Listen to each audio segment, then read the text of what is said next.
friends, let's see what ingredients we require for both making the sugar syrup as well as the gulab jamun.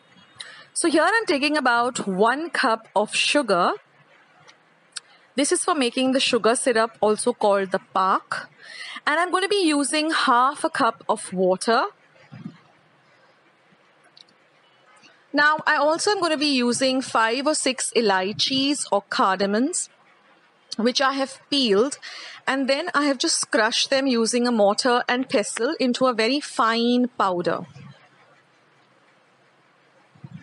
You can also buy the store-bought elaichi powder. Now we're going to add the sugar to the water in a vessel, and we are going to simmer it for about 15 to 20 minutes or till the sugar starts dissolving in the water and becomes into a thick syrup.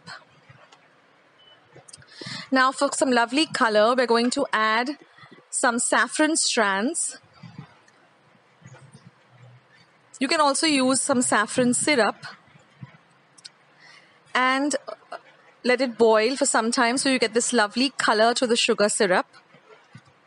And then we're going to add the elaichi powder or the cardamom powder, give it a mix, and then simmer again for about 5 minutes more or a minute more. Now we're going to make the gulab jams. For that I'm using half a cup of milk powder. Then we're going to be using 1 tablespoon of maida or all-purpose flour, 1 tablespoon of very fine Rava or semolina, 2.5 tablespoons of milk. You can have some warm milk, 1/4 teaspoon of baking soda, and 1 teaspoon of lemon juice or lime juice, and 1 tablespoon of clarified butter or ghee. So let's start making these lovely gulab jamuns. So now in a plate, I'm going to be adding the milk powder. To that, I'm going to be adding the maida or the all-purpose flour, as well as the rava or the semolina. We're going to give all of this a mix and add the ghee too. Now I like to warm the ghee a little. Then we're going to add the juice of about 1 teaspoon of lemon juice. We're also going to add the milk. Now I warmed the milk to a little bit, not hot, but just a little warm. And we're going to mix everything well together. And then we have to knead this into a soft dough.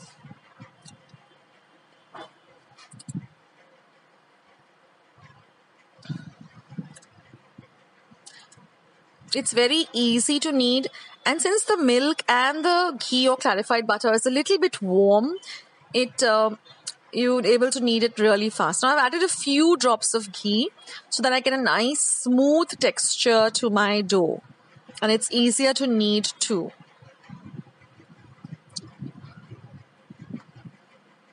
Now I've used the very fine rava or semolina. It's easier to work with. And once we have nicely kneaded the dough, we're going to cover it and keep it for about 10 to 15 minutes. I've also transferred the sugar syrup into a bowl. Now after 10 to 15 minutes, our dough is all ready to use.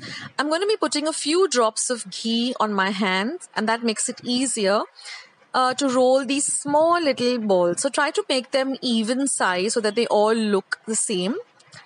And the dough is so easy to work with. So just make them into little tiny even sized balls.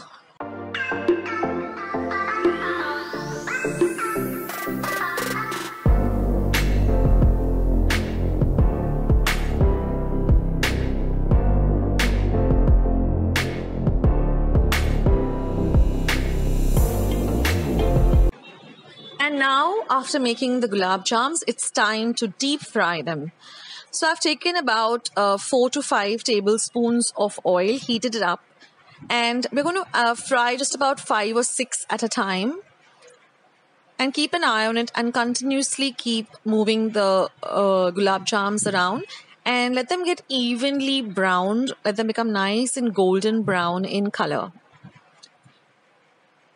They really turn golden brown very, very quickly, so you have to work with it very fast and don't leave it unattended. Otherwise, they will burn. And keep your sugar syrup ready. So the minute they turn into this beautiful gulab jam color, just drop them directly into your sugar syrup. And don't overcrowd your pan. Just keep about 5 to 6 minimum and just keep stirring them around very gently. And you'll see that they nicely puff up a bit and they become into these beautiful, crispy, little golden balls.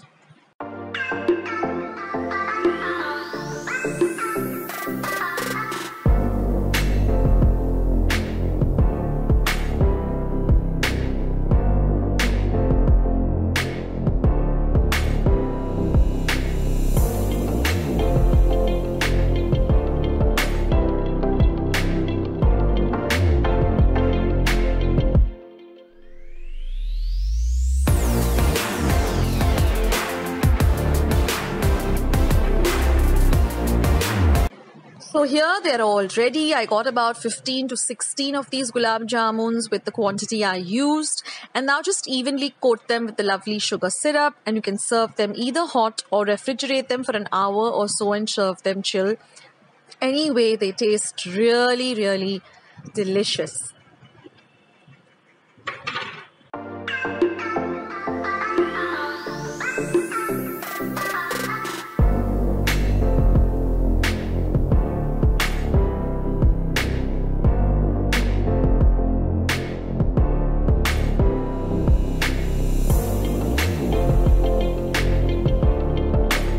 And welcome to Akshata's Recipes.